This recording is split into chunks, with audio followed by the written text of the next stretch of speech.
Salut François Loos, vice-président de la région Alsace, président de l'ADEME, c'est un plaisir de vous avoir sur ce plateau de pas très cathodique. François, je vous présente Morgane Arkel. Bonjour. Que je connais par le net. Oui, tout à fait, oui. Elle va vous brancher dans un instant en tout bien, tout honneur. Brancher.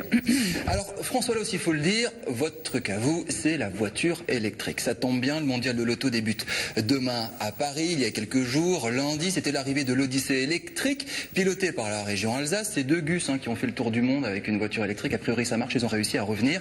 Et dans quelques jours, François, vous lancez le club des voitures électriques en Alsace. Pourquoi c'est si bien que ça, la voiture électrique? Parce que c'est très agréable à conduire. On ne se rend pas compte à quel point il y a de la puissance, en même temps c'est silencieux, c'est une voiture qui est devenue très très agréable à conduire. Alors bon, elle est intéressante aussi parce qu'elle émet moins de CO2, mais ça c'est pas forcément ce que vous ressentez quand vous la conduisez. Morgane, vous avez sillonné le web, qu'est-ce qu'on dit de la voiture électrique ? Alors, on va commencer avec une petite devinette. À votre avis, quand on tape voiture électrique sur un moteur de recherche, combien de résultats on a? Des millions?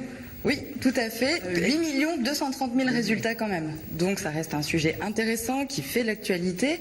Autre devinette, savez-vous en quelle année la première voiture électrique a fait son apparition? Oh, c'est il y a 100 ans à peu près. 1830. 1830, ouais. Et vous savez par qui ça a été inventé? Par un Écossais qui s'appelle Robert Anderson. C'était un homme d'affaires du moment. Mais il y a pas mal de critiques également sur beaucoup de forums. J'ai retenu d'ailleurs que sur la première page de Google, il y a 2 très mauvais articles. Le premier, qui est tiré de marianne2.fr, est titré « La voiture électrique, une belle escroquerie ». Qu'est-ce que ça vous fait ? Je ne sais pas pourquoi Marianne titre comme ça. Je n'ai pas vu l'article. Mais ce que les gens, en général, recherchent, c'est une économie. Avec une nouvelle voiture, ils veulent pas seulement qu'elle émette moins de CO2, mais aussi qu'elle soit pas trop chère à la conduite. Et la voiture électrique, elle est plus chère à l'achat, c'est pour ça qu'il y a des subventions pour la rendre quand même moins chère. Et elle est beaucoup moins cher à la conduite puisque le prix du plein c'est 2 € à peu près d'électricité. Donc vous faites des économies chaque fois que vous roulez avec. Dans cet article, il y a des judicieuses questions qui ont été posées. Je vais voir ce que ça vous fait. La première, comment on va faire pour produire toute cette électricité ? Alors ça, c'est un de mes sujets favoris. On est en train de faire à l'ADEME le scénario de 2050, la production et la consommation d'électricité. On a déjà fait le scénario de 2030 et puis le président de la République il a demandé que sur 2025 on cible bien la part de nucléaire qu'il va y avoir. Disons en 2050 en 2025 la part de nucléaire dans la production d'électricité nécessaire à la consommation qu'on va avoir en France sera à 50% nucléaire, à 50% renouvelable. Et dans le renouvelable il y a déjà de l'hydraulique et puis il y a 35% de nouvelles énergies éoliennes et photovoltaïques. En 2050, ça va être plus. Mais en même temps, ce qu'il faut voir, c'est qu'on va consommer plus d'électricité au fur et à mesure qu'on remplacera le pétrole. D'ailleurs, justement, il pose la question, mais où est-ce qu'on va trouver toutes les capacités de production suffisantes pour produire par millions des batteries et des moteurs qui exigent par exemple, du lithium et des terres rares? Ouais. Oui, alors c'est une question qu'on a regardée également. Le lithium et les terres rares ne sont pas si rares que ça. Malgré leur nom, elles sont rares sur le tableau de Mendeleïev, il faut les chercher, mais elles ne sont pas si rares que ça. Elles sont difficiles à produire, mais elles existent. Et le lithium aussi. Et où est-ce qu'on va les produire? En Chine? En Chine, on produit la matière première. En France, c'est d'ailleurs en Alsace qu'on a inventé les procédés de séparation des terres rares. Ça a été inventé à Thann, à peu près en 1930, par un monsieur qui s'appelait monsieur Blumenfeld et qui a décidé à ce moment-là de ne pas le développer en Alsace parce qu'il avait peur de ce qui risquait d'arriver. Il l'a développé à La Rochelle. Est-ce que ça veut dire que demain l'Alsace a un vrai rôle à jouer sur cette voiture électrique, sur cette nouvelle mobilité? Vous poussez à ça? On sait que la région double les financements de l'État. Alors, on a une place à jouer, et c'est sûr, on est très actif et plus actif que les autres régions, et l'État fait une politique qui maintenant ressemble à celle que la région a fait, puisque c'est nous qui avons commencé à donner des aides, maintenant l'État les augmente. Mais lorsqu'on a fait ça, nous, en Alsace, on l'a fait parce que c'était un sujet intéressant, mais aussi pour montrer que l'Alsace était innovante et allait de l'avant. C'est le but du club de la voiture électrique en Alsace? Alors, le club de la voiture électrique, c'est nous donnons une aide à ceux qui achètent une voiture électrique, mais on leur demande d'adhérer à ce club dans lequel ils vont pouvoir donner des informations sur ce qui va et sur ce qui ne va pas. Président de l'ADEME, ancien ministre de l'Industrie, une petite réflexion. Peugeot a dit qu'il allait arrêter son partenariat sur les hybrides avec BMW et le site de Mulhouse est directement impacté. Il n'y aura pas de production d'éléments hybrides à Mulhouse, donc moins d'emplois. Comment vous réagissez à ça? C'est pas moins d'emplois, c'est une augmentation qui n'a pas lieu.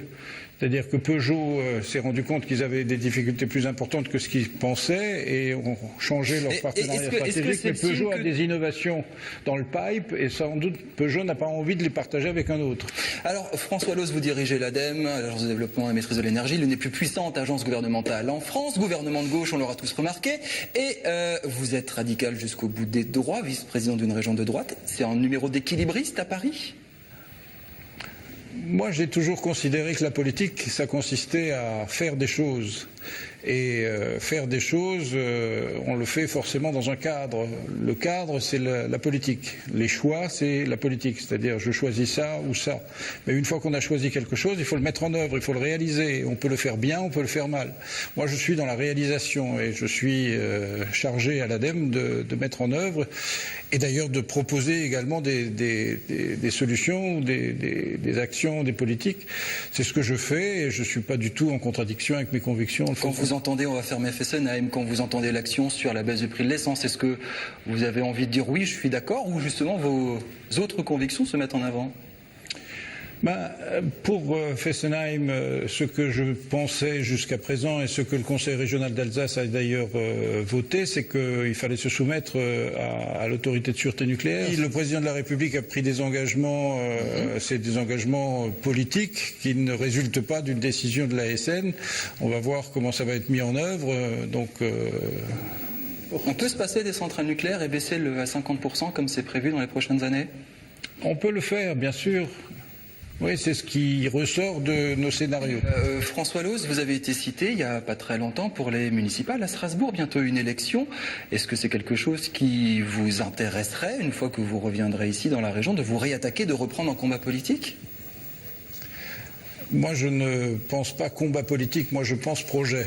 Et donc, je me suis toujours intéressé à ma ville, à ma région, et j'ai toujours essayé d'être proactif dans ce domaine. Vous l'avez vu pour la région avec la voiture électrique, qui est l'exemple, l'élément visible de l'iceberg de tout ce que je fais à la région.